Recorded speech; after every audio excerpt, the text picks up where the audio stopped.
This bleak and barren landscape might not look like a mountain pass, but that's exactly what it is. I find it really strange to think that this humble trackway has seen so much traffic. In many ways, this is one of the most important roads in American history. Today I'll be looking at the role bushcraft played in its discovery.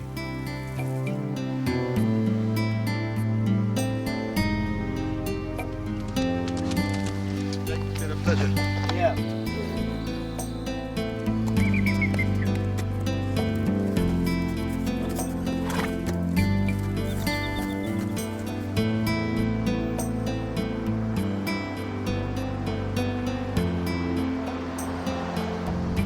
Here in the United States, you can have just about anything you want.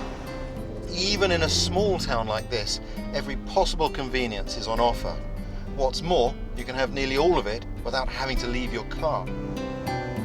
But even in this land of convenience, there are vast tracts of untouched wilderness, areas rich in the ways of bushcraft, and that's the reason why I'm here today.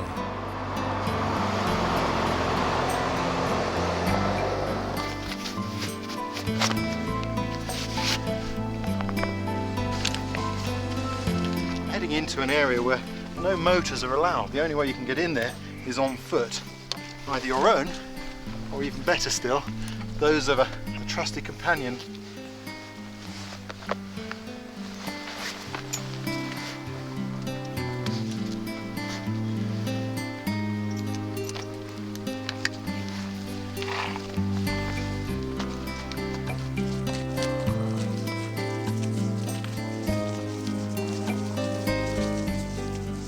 The landscape here is almost the same today as it's been for hundreds of years. This is one of the most important areas in American history. This is the Greater Yellowstone ecosystem, the biggest wilderness area in the United States. Almost within living memory, it remained unexplored by white settlers. It's an area of amazing beauty. The only real way to explore it, though, is on horseback.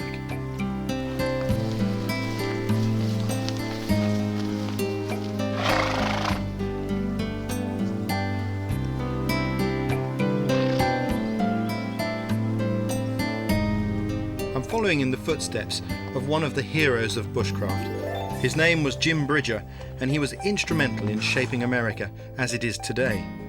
To me, he's a kindred spirit. He was a superb woodsman, an expert trapper and guide, a true pioneer. Only 170 years ago, these mountains were the stomping ground of a rare breed of pioneer. Men like Jim Bridger, entrepreneur and explorer, men we remember today as the mountain men.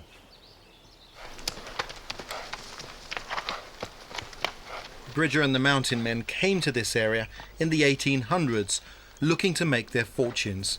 Their knowledge of bushcraft allowed them to live out here for months at a time, exploring uncharted territories and blazing the very horse trails that I'm using.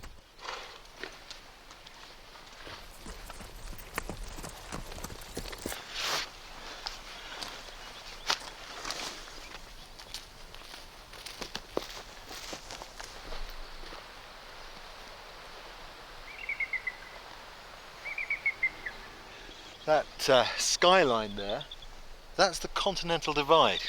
On this side, all the rivers run down into the Atlantic Ocean, and on the far side of that ridge, they all run towards the Pacific Ocean. Significant feature. Many expeditions had tried to find an easy way for wagon trains to get across the divide, but to no avail. Extending 5,000 kilometers from New Mexico to Canada, and 650 kilometers wide, the Rocky Mountains stood barring the way. The promise of riches that lay to the west fueled the pioneering spirit. The race was on to establish a wagon trail across the unforgiving terrain to open up the way to the Pacific. Very little has changed since the first time Jim Bridger rode through here. The only sounds echoing along the trail are those of wild animals. These would have been rich trapping grounds for the mountain men. Prey animals are fairly easy to see, but predators are much more elusive. But with sharp eyes and keen senses, you can see their sign everywhere.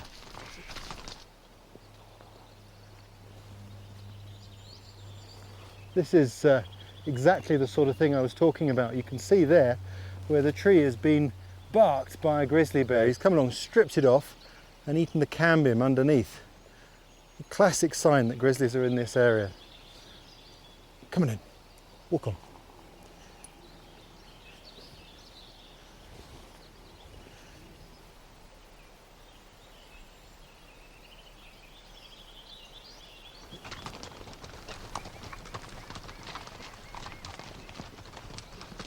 This really is an amazing place. There's so much wildlife here.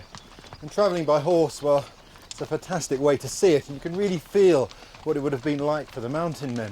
It's incredible to think, so recently, this was the western frontier of the United States.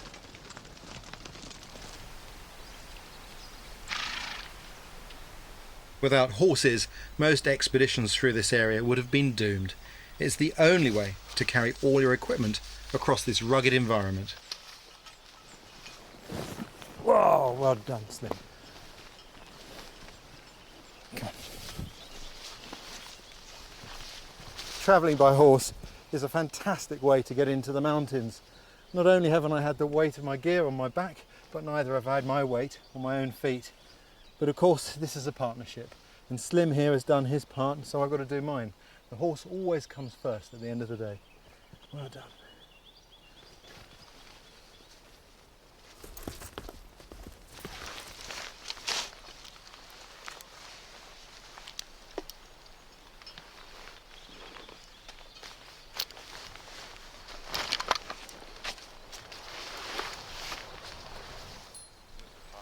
These horses belong to Tory Taylor, a conservationist who spends much of his time in these mountains.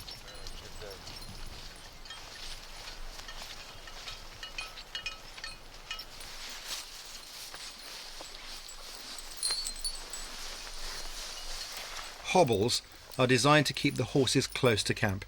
They restrict them, but still allow them enough movement to graze locally. With the horses sorted, it's time to get myself together. The mountain men that came out here really were remarkable. Many of them ended up spending most of their lives living in these mountains. To do that, they had to have had a very high degree of bushcraft skill. But it would be wrong to think that they had that before they arrived. For many of these men had come from the cities. They had to be quick learners. In fact, most of them had to learn what they needed to know with the arrival of the first winter.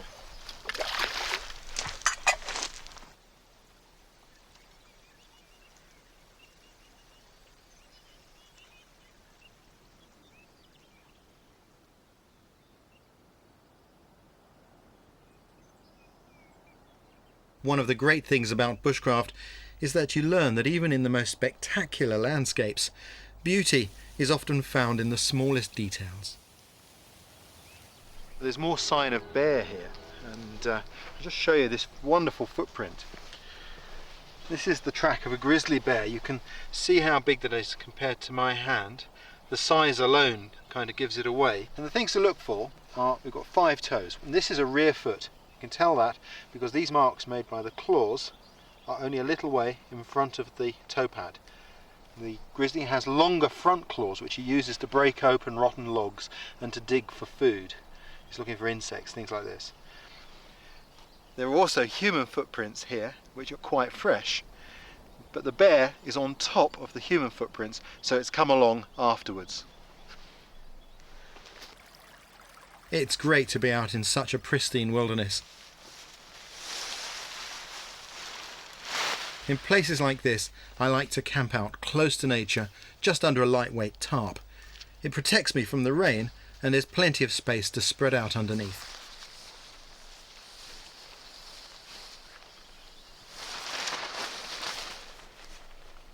If you're living outdoors like this, you have to take certain precautions to protect the wildlife that lives here. Of course, a lot of people think that when you camp, bears are a problem. Actually, it's the other way around. It's people that are the problem.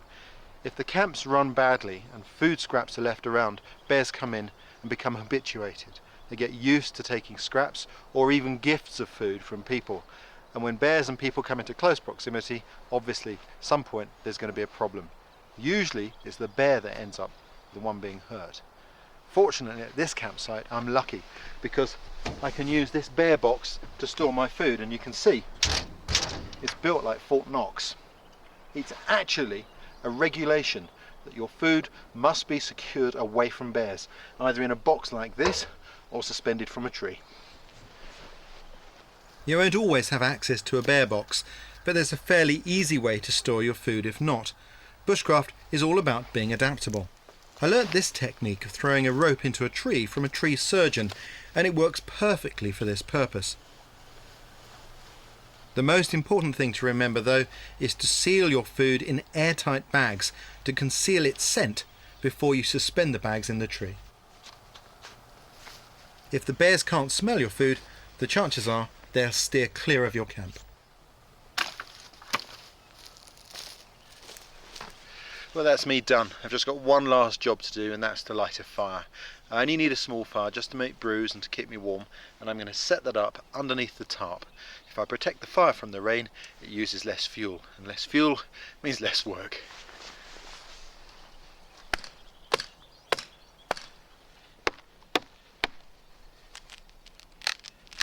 What I'm collecting are these. You see where the branch of this old pine goes into the stump? It's what you call a pine knot. These are full of resin.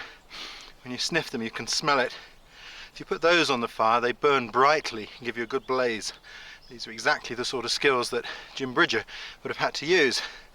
Staying up here for months on end, candles would have been a precious commodity. If you want light to work by in your cabin at night, pine knots were the old-time solution. A few of these on the fire gives you a bright blaze.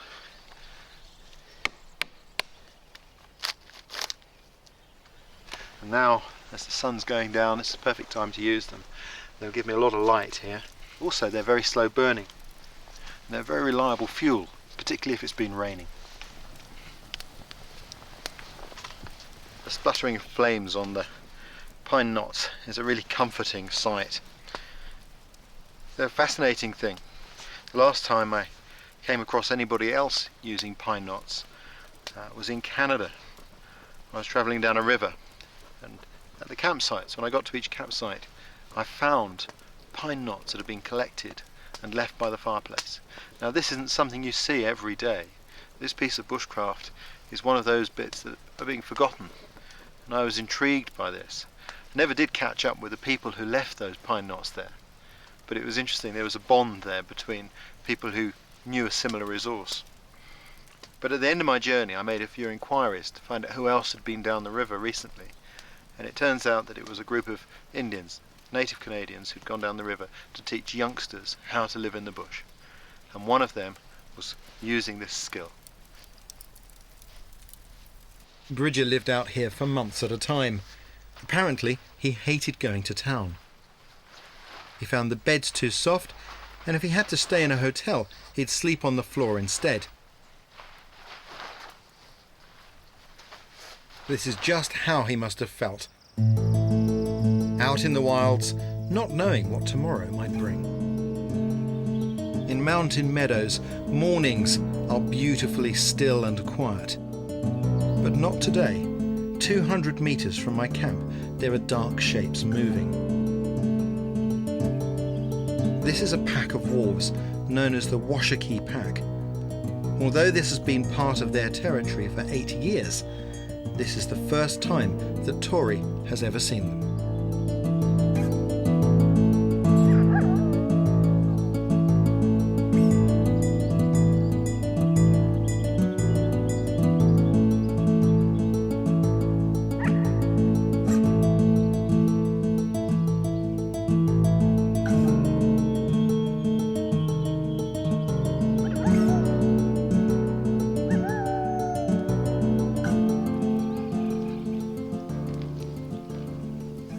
Now, in all the time I've spent outdoors, I've seen plenty of tracks of wolves. I even saw a fresh dropping yesterday. But to see the animals themselves, well, they're very secretive. You can count those experiences on one hand. So that was a marvellous sight. And what I intend to do is, once I've had some breakfast, I'm going to saddle up right out over there and see what tracks they've left behind. I can't wait.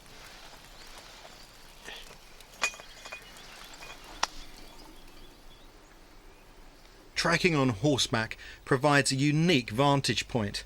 From just this extra few feet above the ground, you gain a bird's eye view of the animal's movements.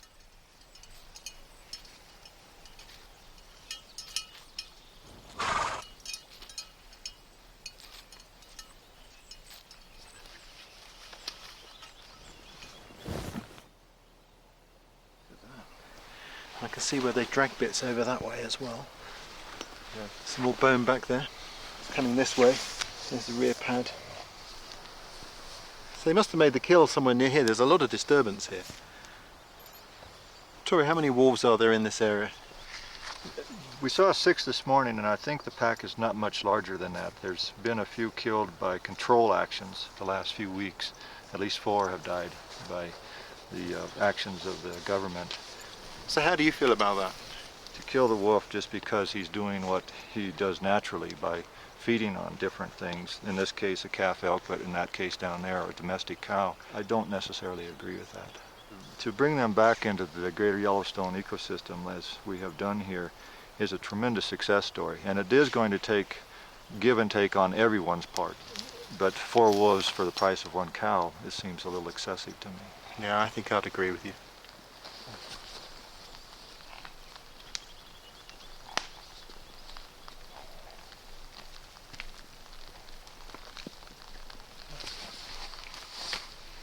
Whoa. I don't know whether you can see that, but down there, that is not a dog dropping. That's a dropping from the wolves. We followed the trail that they left all the way from the kill site up to here. And I can see further very fine disturbances coming up the slope here. There's some scuffing there, and they've gone up this way. These animals really are magical. If only we had more wild places for them.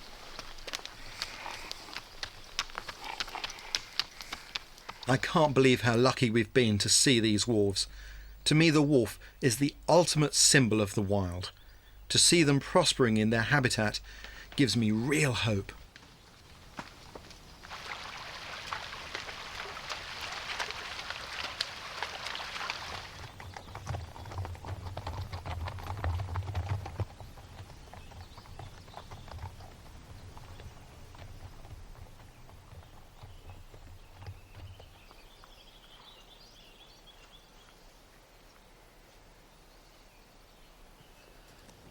I'm really impressed with these horses and their ability to negotiate this incredible terrain.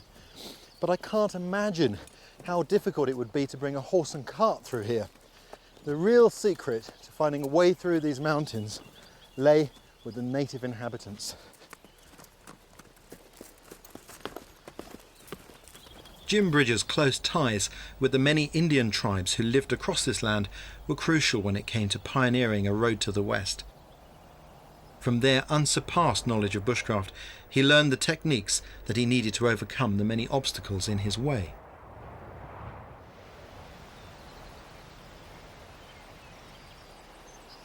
There are thousands of kilometres of rivers to negotiate.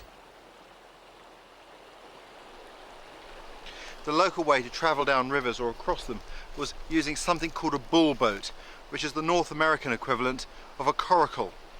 And for the hull, the covering of it, what they used was this, a buffalo skin.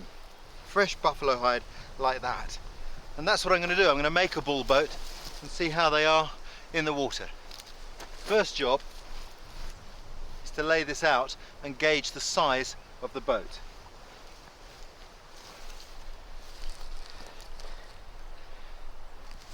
You have to be adaptable, using wood that is locally available. Willows grow abundantly on this riverbank.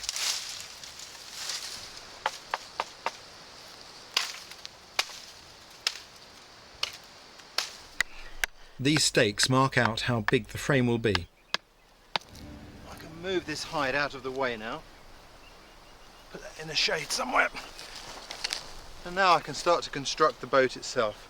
For that, the first job is to put a hoop, a willow hoop, in the base of these foresticks. Willow's the perfect wood to work with because it's so flexible.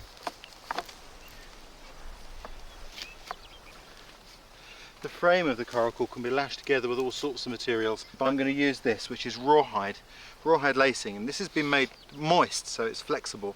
As it dries it will go stiff and it will shrink and bind the materials tightly together.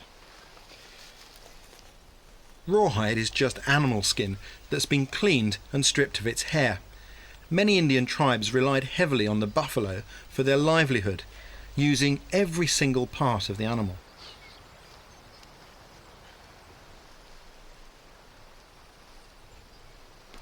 And now I'm going to put the ribs in, which give it a lot more strength, and gradually it'll come to shape. Finding the willow quite difficult this time of year. It's certainly a lot drier than it would have been a month or so ago, but that's all part of the challenge when you work with these sorts of materials. What I want to do is to start to fit in some ribs, and I want these to have not to be round underneath. I want the bottom of the boat to be flat if possible. It'll be a little bit more stable.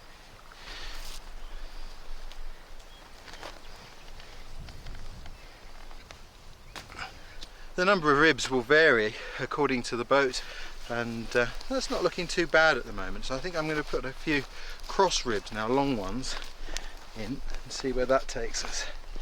Have a look. Nice upright.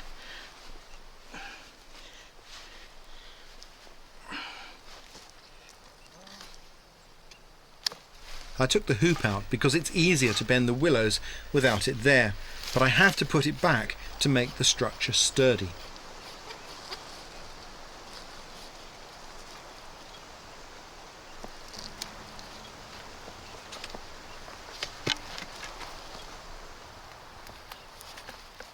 Once the edges are tidied up, I leave the rawhide to dry and tighten in the sun while I fashion a needle to sew the hide into the willow frame.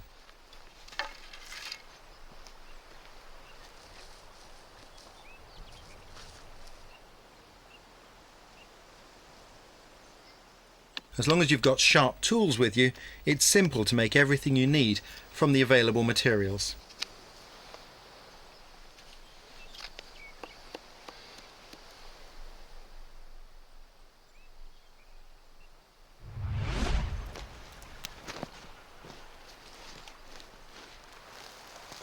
There are two ways of attaching the hide. You can just tie it on the inside to the ribs, or you can do like I'm doing here, which is to sew it on around the edge. I think this is the more sturdy method, perhaps the way Jim Bridger would have organised his boat. Where the ribs protrude, I'm just scoring a cross shape through the hide there and then pushing the skin down on that, so it helps peg it in place.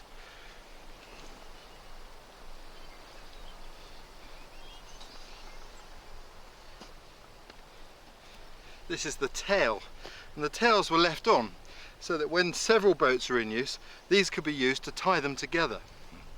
Sort of a ready-made painter, if you like. The river is flowing fast, so I'm going to need a strong paddle.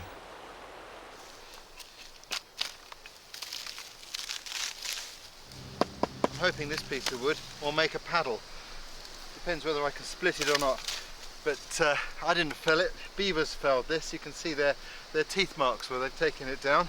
So they're helping me out.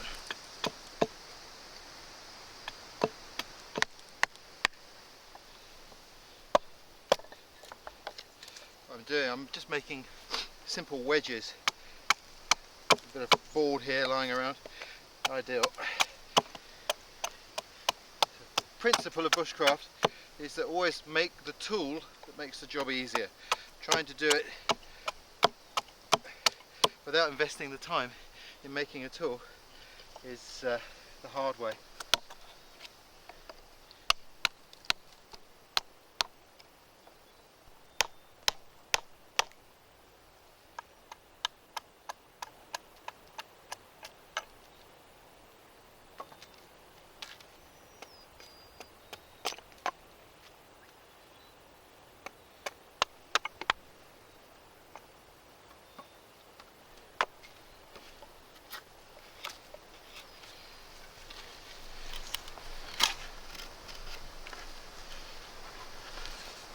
Well, that's more or less it. It's just a crude paddle.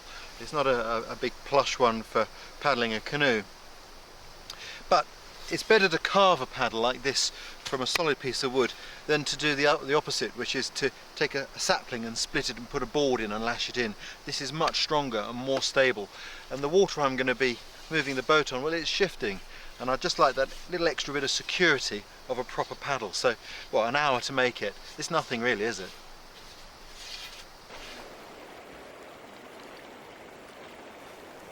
It was a boat just like this one that Jim Bridger built when he went on his major expedition down the Bear River. Not an easy boat to steer, by all accounts. And they were a bit tippy, so I'm going to get in very carefully, a bit gingerly even. Very tippy.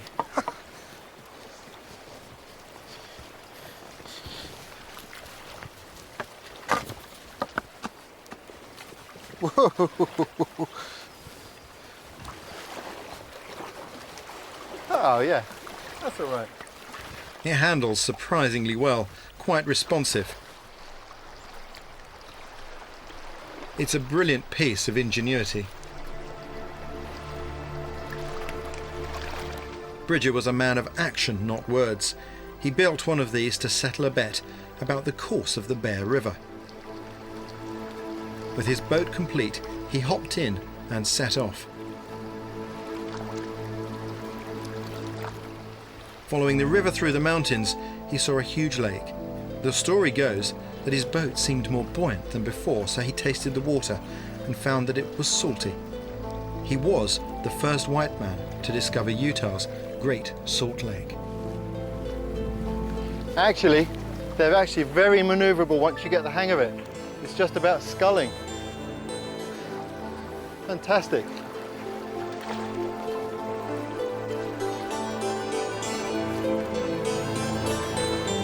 You've got to hand it to Bridger and his pioneering spirit.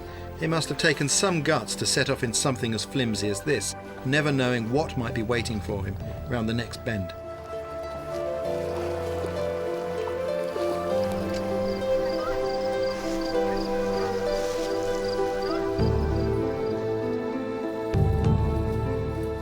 Today there are still a few mountain men left. This is Jake Carell. He's a trapper who grew up here and has worked these mountains for years.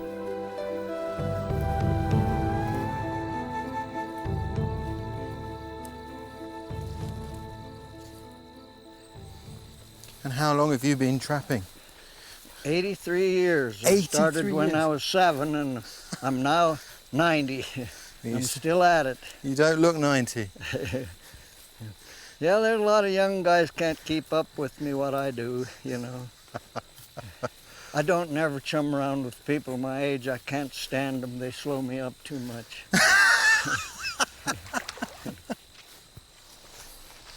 Any changes in your life as you've grown older? Well, my sex life changed.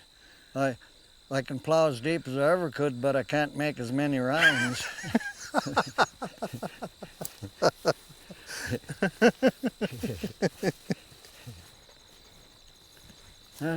Looks like the trap's a missing. I bet I got one here. I see the wire going in, yeah. Yeah, we'll pull it up. We might have something here. Yeah, I got a kit beaver. A little old kit beaver. And he's about between 3 and 4 months old. By the time they're 6 months old, they do almost as much damage as an old big beaver does. Jake, have you ever caught yourself in one of these traps? Yeah, I'll show you my fingers. Several times they went off, and after so many times, why, they don't heal too good anymore. A lot of people think we're cruel people because we're trappers, but I think we're some of the best conservationists they've got, you know. You have to have a control on these animals. I don't believe in extincting any species.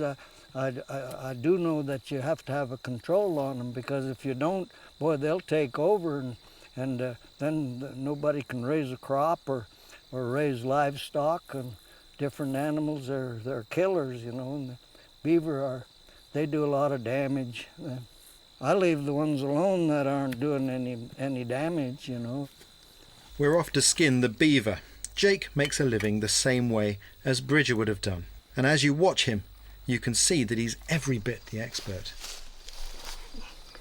See, you only make one cut straight on through when you're skinning a beaver.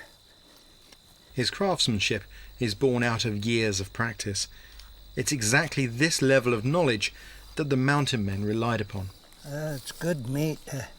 The mountain men, if they were short on meat, they ate all beaver meat, but they always liked to mix elk and deer and stuff like that, and moose, and once in a while butchered a bear for the fat.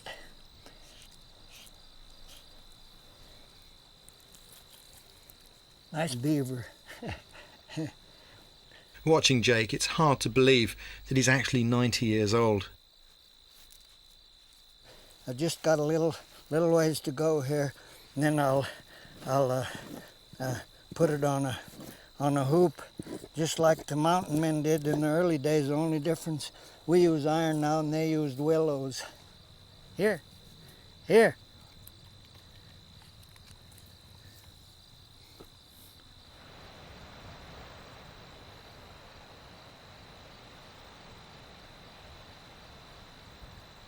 On Bridger's very first expedition, a colleague of his called Hugh Glass had a run-in with a grizzly bear that nearly cost him his life. He was mauled and left for dead, with all but the bare minimum of his possessions.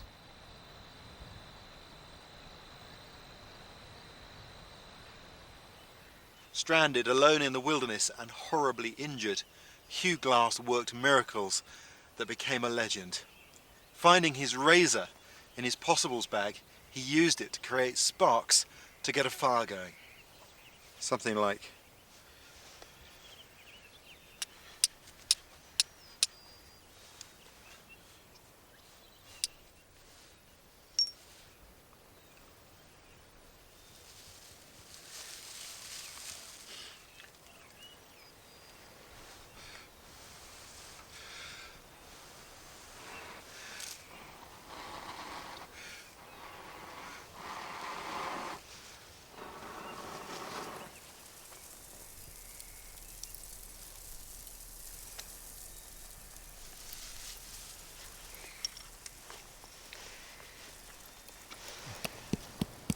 Hammer them in and hook them on there, see?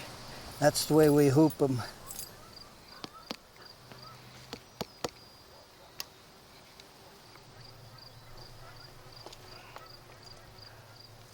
Well, you gotta have it just taut. If you have it too tight, that'll kind of warp, and sometimes it'll rip these out. So you gotta have a little bit loose there. When that's dry, that'll be solid, you know. And so you got to know the right tension. Same way when you're building a drum, you got to have it about that loose, because if you make it plumb tight, it'll bust while it's drying. The Indians killed white men that way. They sewed wet rawhide around their head and staked them out on an anthill, and when that shrunk, why then their brain swelled up and they died. Wouldn't that be a hell of a way to die? I'd rather die from a jealous husband or something like that.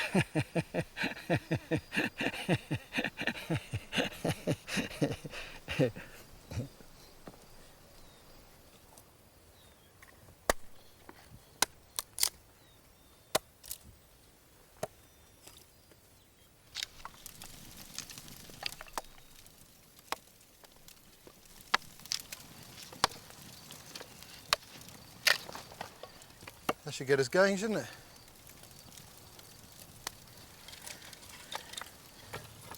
The old cowboys used to. See that helps? Yep. See how it works? And if the cowboys were riding where there's a lot of dry land, they'd let their horse drink out of their hat.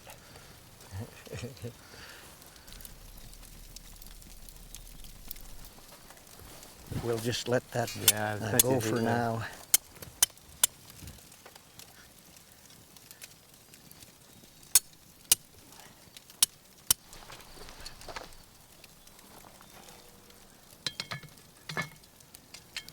do we got in there?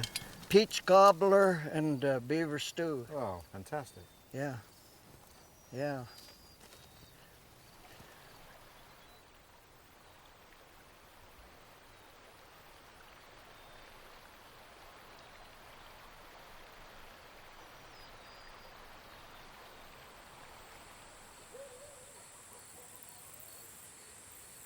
Is that the cobbler?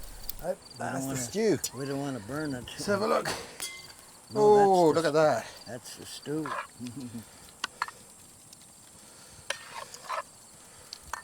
There you go, Jake. Good, yeah. Right, Got a good scald on it. A good flavor to it. Jim Bridger was a renowned storyteller. Jake is no different. Well, Jake, what about when you were a young man? Yeah, I've been clocked 2 or 3 different times where I walked 40 miles in one day. One of them, I got to tell you the story about this.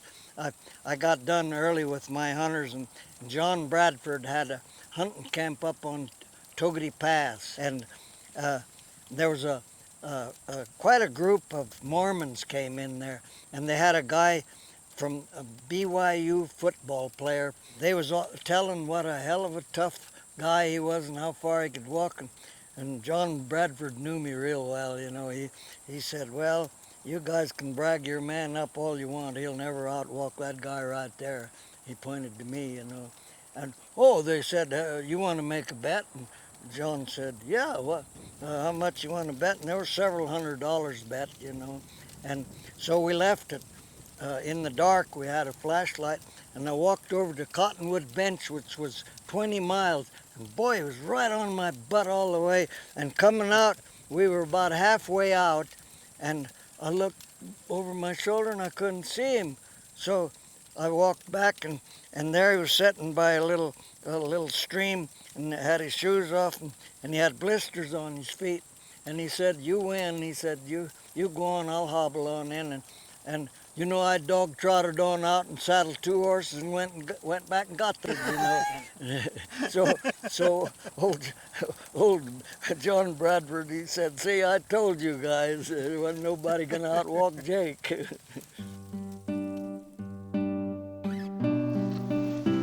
Like Jake, Jim Bridger spent his lifetime exploring this area. Every valley might be the key to finding a way through to the west. Following in his footsteps, I can see how difficult it must have been to find a way through for the wagon trains. It would have been impossible without the support of the local inhabitants, the Shoshone, a tribe with an incredibly strong tradition of helping fellow travellers.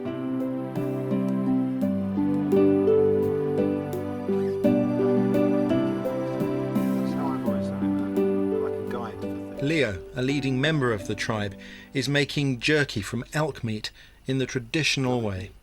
How do you do your jerky? What's your method? What I do is cut all the way through this without cutting my fingers. Yep. And you just gotta kind of have a feel. These knives are just razor sharp. Yep. But we want this meat just as thin as we could get it.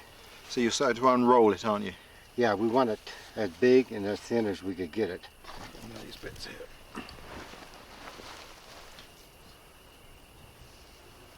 I remember way at the head of this canyon up on top here is some of the first times I remember making dry meat. Yeah. My dad was up there, and that's all we did is he'd kill an elk or something, and there's no refrigeration up there at all, so we just jerkied it all. Once the meat is sliced thinly enough, you hang it onto a simple drying rack and season it. Yep. Here's one of these ones that you done. I'm gonna have to. That's a handful there. That's the way it's supposed to be done. This ain't the first time you ever done this. You almost got her filled up. I don't think there's nothing better than jerky just being out here air cured. Mm-hmm. So I'll get a little fire going? Yeah, once we get a good fire going, we'll take some green grass and throw on it. Yeah. and it'll die it back down, and then it'll be just a smudge coming up. Or some juniper branches, maybe. Yeah, that'll work. That'll be good, wouldn't it? Excellent. We don't want to cook the meat with the fire. It's just there to help keep the flies off. I've spotted exactly the right thing to light the fire with. This is clematis. It reminds me of where I grew up in the south of England. During the fall or right through to the spring, you find this on the bushes there too. And this downy part, which people often called old man's beard for obvious reasons, is excellent for fire lighting. There are more than 200 clematis species that grow from Europe to Asia.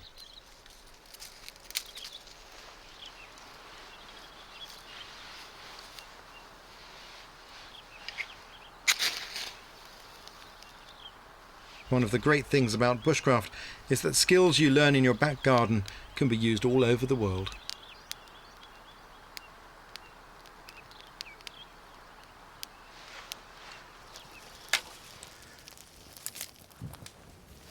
Okay. I'm going to grab hold of these two. Yeah. Ready? Yeah. Smoke from juniper branches Yeah, will that's drive right. insects away and infuse the meat with a delicate flavour. Yeah, that looks real good.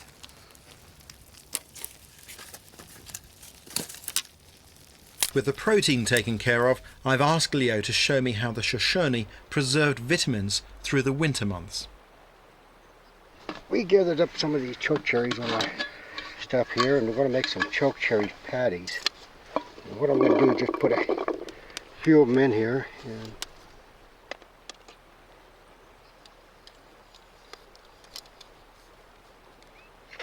The leaves, bark and seeds contain a poison called hydrocyanic acid, which is neutralised when prepared like this, but also helps to act as a preservative.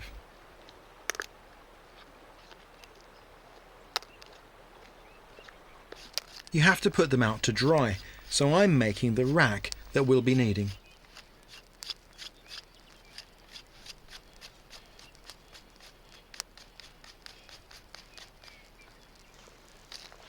The sticks need tying together, and there are plenty of natural materials around for that.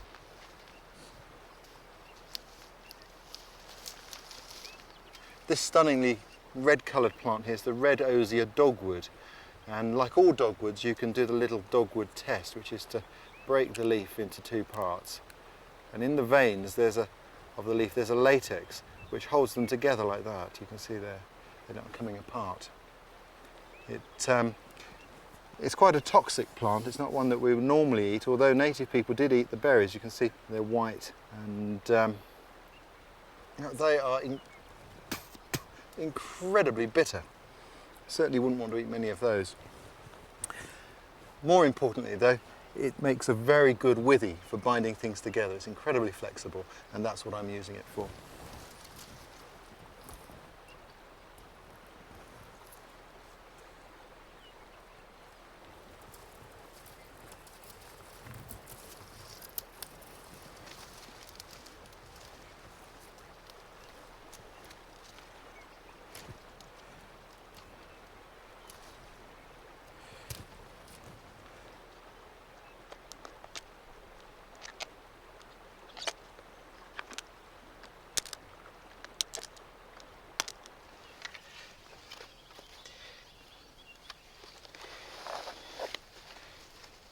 What I'm making is a drying rack so that we can dry some fruit over the slow fire there by the jerky. You can see how effective these withies are as binding material. I really don't know why we use so much man-made cordage, and there's so many good natural alternatives that we can use when we come out into the countryside. And in a pristine area like this, it's far better to use these sort of natural materials which will grow back rather than leaving some piece of nylon cord here.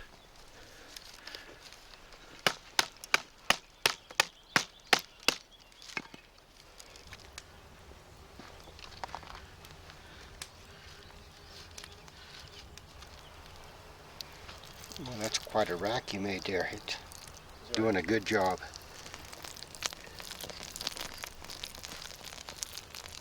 It takes a little while to make these patties. With that job done and the temperature dropping quickly, we have to get the teepee up before the sun goes down.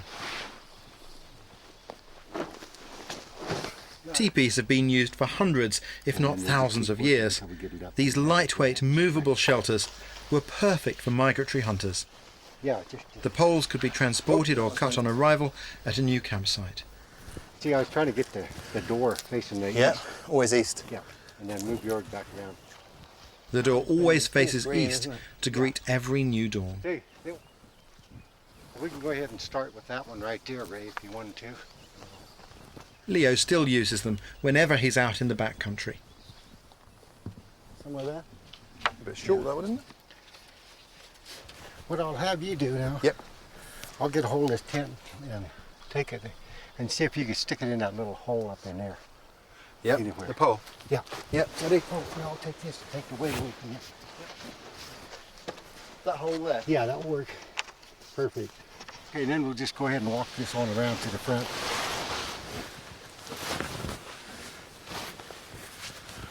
You're a little taller than I am. Yeah, You can get up there and tie this Yeah. square knot. Bow all right. Yeah, that'd be fine. Take a little fat Indian like me, we just can't reach that. It's a neat arrangement, isn't it? I mean, I think that's a really elegant system of lacing a tent up.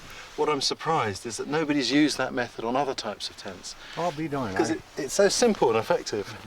You know, if you lose a stick, it's easy to repair, isn't it? Yeah, it is. And you know, they hold up so good in the wind. Yeah. We want to pull that tent out inside here, Ray. Yep, I come in. Maybe we just, just kind of move around just a little bit, just so we get. Yeah, that looks good. You can see that this teepee's been really well used. Maybe that other one on the other side, just take it towards the front there a little bit. This one? Yeah. I think this looks real good. And when we get outside, we'll pull it. We'll start from the front, driving the first stake. Yep. And we'll pull it out tight, and then we'll work Work around. our way back. Go ahead and put the front one in. That there? Yeah, put them on a slant.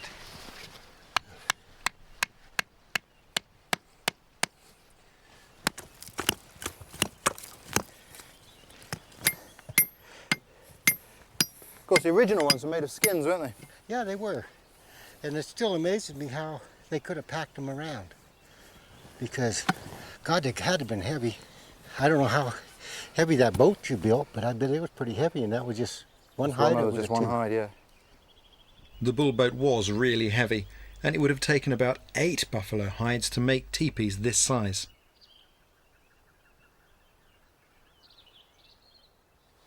Leo, the lives of the Shoshone, the Crow, the Cheyenne, the other plains tribes were very tightly bound up with the buffalo, weren't they? They were, and like history says, and then what the people around here, that this was their main source of food, the buffalo, in great numbers. And when the white men did come, they figured that if they killed a buffalo, they killed the Indian. And I think it worked. And this is just some of the remains of probably the early days of what was here, And as you look here, that's the marks that an Indian tribe, most likely Shoshones, had chopped into his head and took his brains, probably for brain tanning of the hides. So they've taken the brain out here Right. to tan the hide of the animal into clothing. Right, that's what they... That's Perfect, yeah. amazing. Along with the buffalo, the Native American culture itself nearly died out after years of persecution. Thankfully, people like Leo are keeping it alive.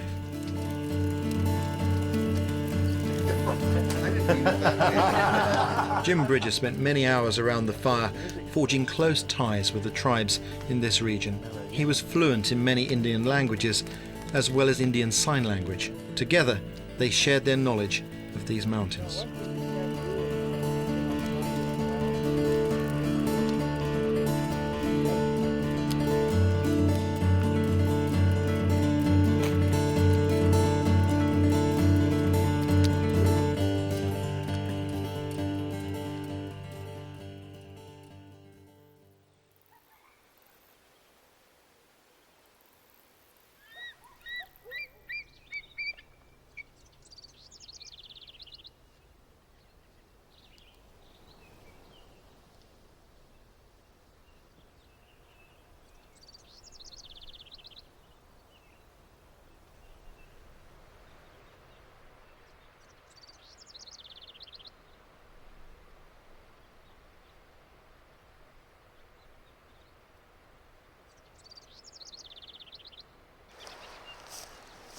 Part of the magic of bushcraft is just coming out and looking around, getting to grips with the environment, seeing what the potential is. Just down here, there are lots of fish rising, there are cutthroats in there. And it doesn't mean to say that we have to come always and catch them. It's about enjoying the fact that they're there, looking at the real potential of the landscape. It brings us very close to nature in a way that no other outdoor pursuit can.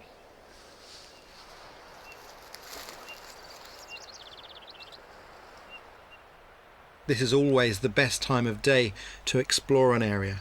Before the sun gets too high in the sky, you've got much more chance of seeing wild animals. What a beautiful sight. Bighorn sheep in their natural environment. And it's quite interesting because in this part of the world, the Shoshone here were often called sheep eaters. One of the things that they used to use the sheep for was making bows.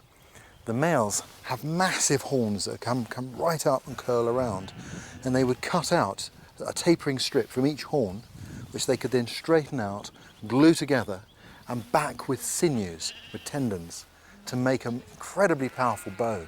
There are even accounts of Indians riding alongside a buffalo and shooting an adult with this bow, and the arrow passing clean through the adult and killing a calf alongside. It gives you some idea of the power that...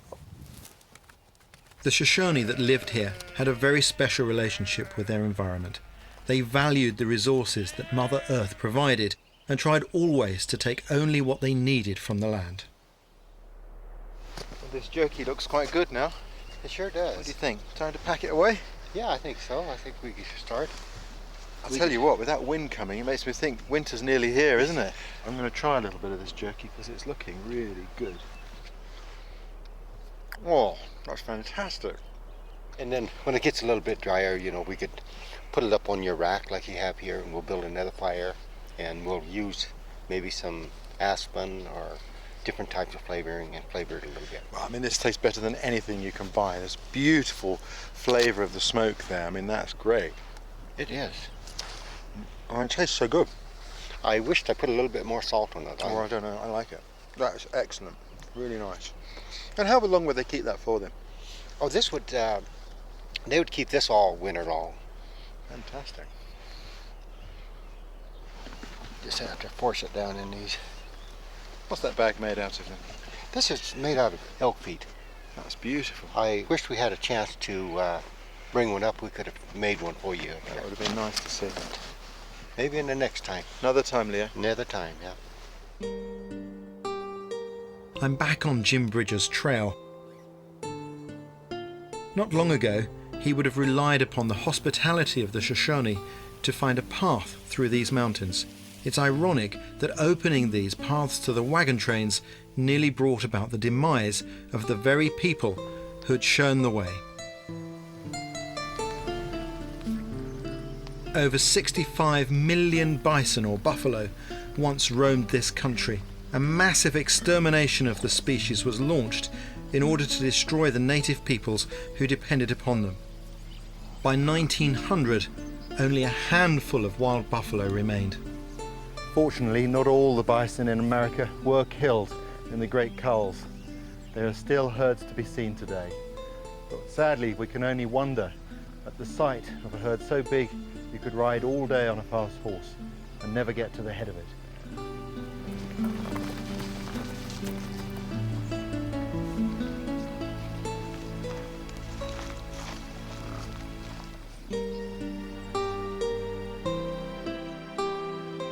The tribes knew the routes and patterns of migrating animals, setting strategic hunting camps in the same places every year. There are still signs of the people who were displaced. These stones were used to hold down the outside of a teepee. This is one of 20 or more sites like this just on this ridge here on Table Mountain. And what these are believed to represent are the stones left where a tent was erected by native people here, probably in the winter, because they tend to have rather deep fire pits in the middle of them. What we do know is that this area here was and still is a migration route for many wild species. So it could well be that this was a site, and maybe a winter encampment, of hunters intercepting those animals.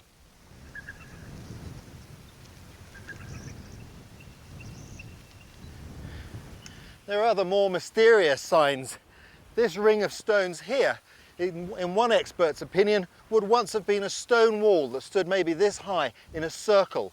It was an eagle trap. And inside this, a young man would hide, hidden by sticks and grasses put across the top, on top of which would be a dead animal. When an eagle came down to get it, he'd reach up and grasp it by its talons, and then he could pull out the feathers from the bird for ceremonial use and then release it. They lived in balance with their environment and respected men like Jim Bridger for adhering to the same ideals. For generations, Native Americans had travelled this continent, finding the best routes and passing that knowledge from clan to clan. It was they who, in the middle of the 19th century, showed Jim Bridger and the mountain men the easiest way to cross the Rocky Mountains. In doing so, they unlocked the route to the Pacific for the pioneers, a place called South Pass. It was the key to the westward migration and the expansion of America. Without it, wagon travel across the continent would have been impossible. I don't think it would do any good to try and thumb a lift on this road. There hasn't been much traffic through here for a long while. But for a short period in American history, this was one of the busiest roads on the continent. 500,000 people came along here, heading west in search of brighter futures. In fact, the last wagon came past in 1912, which somehow just seems like yesterday. I guess this route through the mountains will always be associated with the mountain man, Jim Bridger, because he's the man credited with pioneering it. But it was, in fact, the Indians who showed him the way. What I think is important is the wisdom of that old mountain man. He knew the value of respect. He showed the Indians respect, and in return, they respected him.